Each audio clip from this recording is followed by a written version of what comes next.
Olá, eu sou Carlos Vasques e essa é a lição Estudo de Caso Web e Introdução aos Fundamentos da Contagem.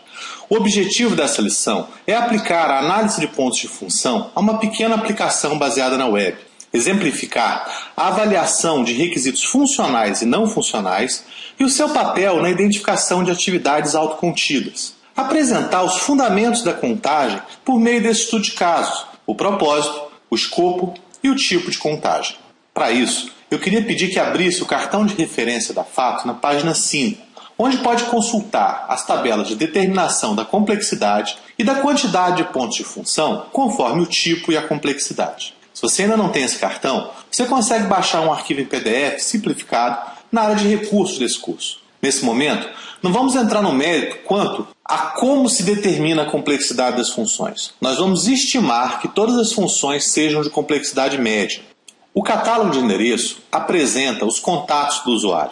Escolhemos esse exemplo porque é bastante comum e podemos usar o senso comum como base para a avaliação dos requisitos nessa análise. O sistema apresenta a lista onde é apresentado ao usuário um conjunto de informações resumidas sobre os seus contatos. Apesar de resumida, essa é a informação necessária. O usuário quer simplesmente ligar para o Carlos Eduardo e essa lista fornece o telefone para o qual ele precisa ligar, ou então o endereço para onde ele precisa enviar um e-mail. Não interessa a ele mais detalhes e mais detalhes o atrapalharia. O sistema permite ao usuário informar alguns parâmetros que restringem a consulta. O usuário pode informar que só está interessado nos fornecedores. Pode informar o primeiro nome ou parte de um trecho desse nome e o sistema deve selecionar apenas aqueles contatos que atendem a essas condições. Existe uma entrada de dados no sistema. Apesar disso, não se caracteriza uma entrada externa.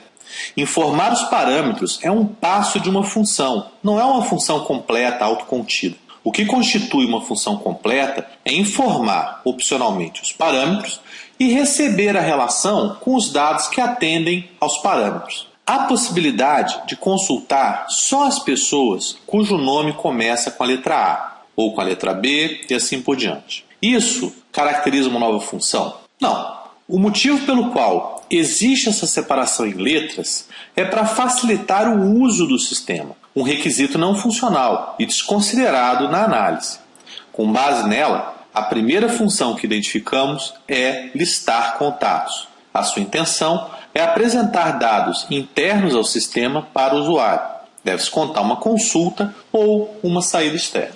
Para efeito desse exercício, vamos considerar que a informação da quantidade de registros que atende aos parâmetros informados não seja um requisito de ordem geral presente em todas as consultas do sistema, mas sim uma necessidade particular e específica dessa função e, portanto, parte do domínio funcional e considerada pela análise de pontos de função. Com essa premissa, verifica-se uma lógica de cálculo e, portanto, descarto a identificação de uma consulta externa.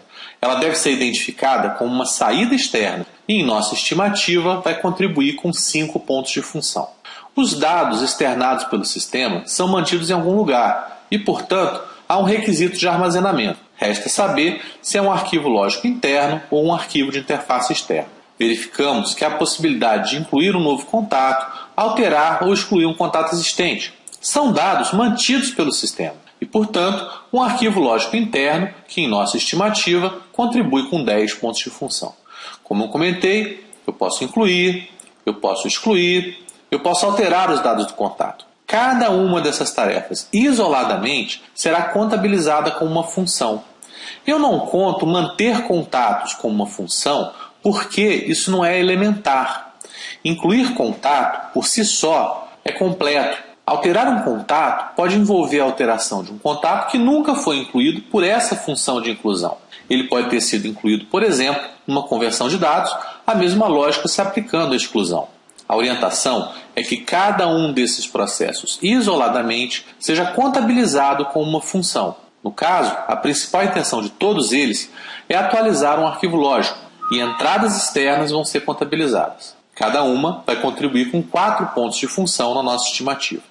Ao clicar na lupa, uma consulta com os detalhes do contato é apresentada. Apesar de não estar presente nesse recorte, a mesma consulta de detalhes pode ser invocada a partir de outros pontos no sistema. e ela difere da lista que já foi contabilizada. Uma coisa que chama a atenção é que eu tenho uma aba para dados pessoais, uma aba para empresa, uma aba para dados particulares.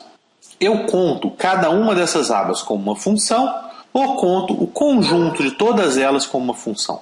A análise exige uma decisão quanto a tratar-se de um requisito funcional ou um requisito não funcional. Fosse um requisito funcional, haveria diferentes atores em diferentes momentos, fazendo diferentes processos de negócio.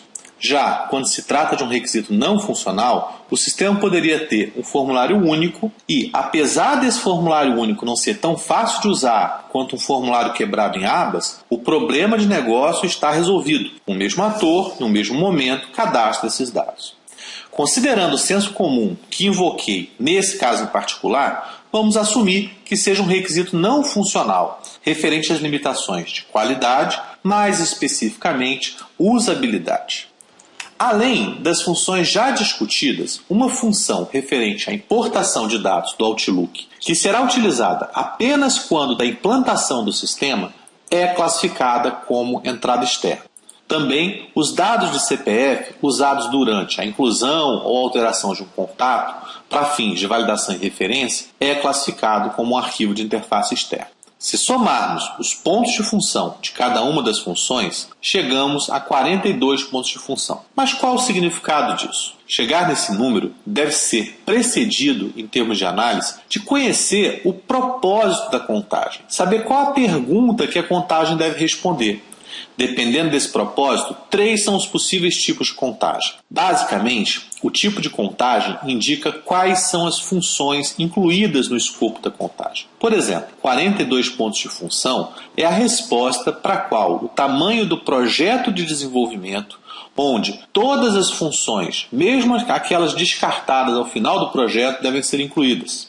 Já, se o propósito da contagem fosse medir uma aplicação, como por exemplo, para levantar o tamanho da base instalada de um aplicativo, não cabe a inclusão no escopo da conversão de dados a partir do Outlook, e o resultado da medição é 38 pontos de função. Por fim, se o propósito for, por exemplo, incluir um novo campo nos dados do contato, apenas as transações de inclusão, alteração e consulta de contatos e o arquivo que mantém os seus dados são incluídos no escopo, e o resultado da medição seria 22 pontos de função. Com isso, encerramos essa exposição e o próximo passo é concluir a lição com a realização de suas atividades. Lembre-se que, no caso de qualquer dificuldade, nossa equipe de tutores está ao seu dispor para apoiá-lo. Muito obrigado.